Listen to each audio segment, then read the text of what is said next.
I loved Warren.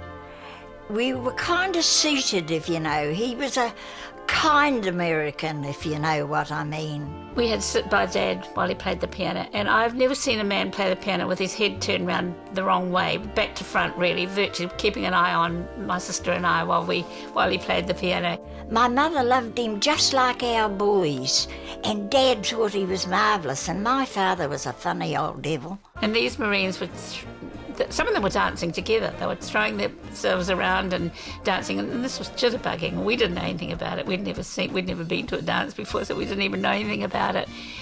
And they'd come up and ask us to dance, and Dad would say, "No, the girls can't dance." And they'd probably think, "Well, what the heck are they doing here?" You know. We were walking home from this wedding in Cuba Street, and I said to Warren, "You know, that was a lovely wedding, Warren.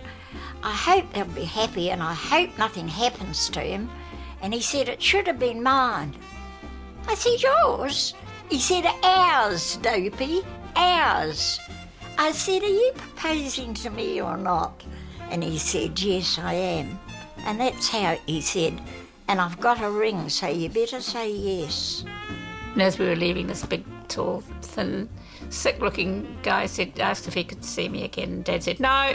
The girls don't go out with the blokes, and they're not going out with the Marine." And we got married. We filled all the papers in and got married, and that was it. And then everybody thought I was pregnant. Everybody in our street thought, "Ha ha, you know, Yankees, they'll get her pregnant." And I wasn't, I'm sorry to say. And then the next night, about 7 o'clock, there was a knock on the door, and there he was.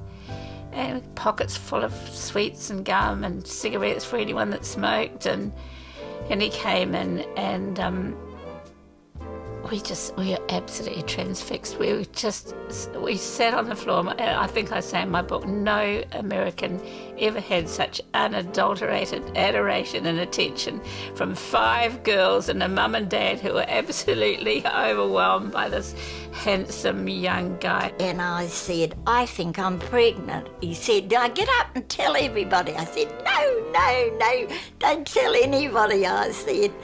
And I was, and then I wrote all the time because he was on the boat, and I wrote all the time. And then he got transferred to another ship.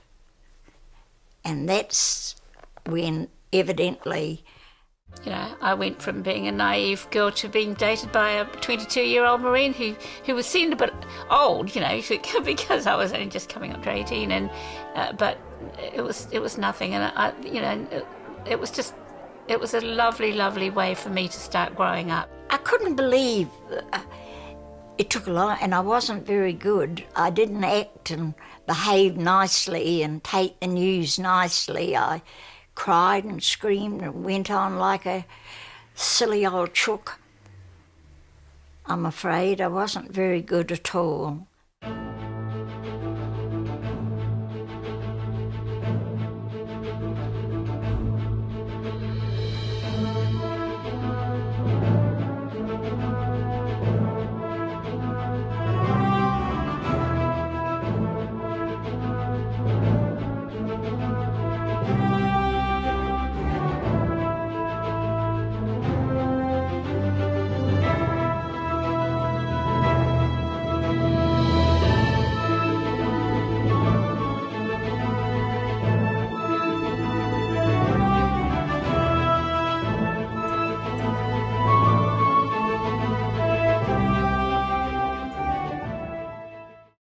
The Taliban have their fist in the mix here. Trust me, this is going to be chaotic. I guarantee you we will lose Marines. What happens over the next 5 days will be a cornerstone of your memory for the rest of your life.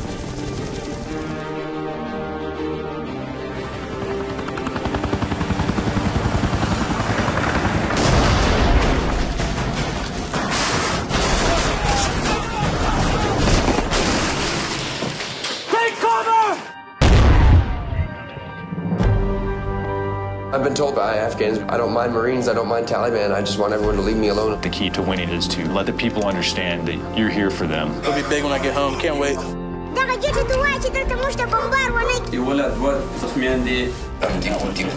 Marines don't fight wars. Marines fight battles. And the other stuff will drive you crazy.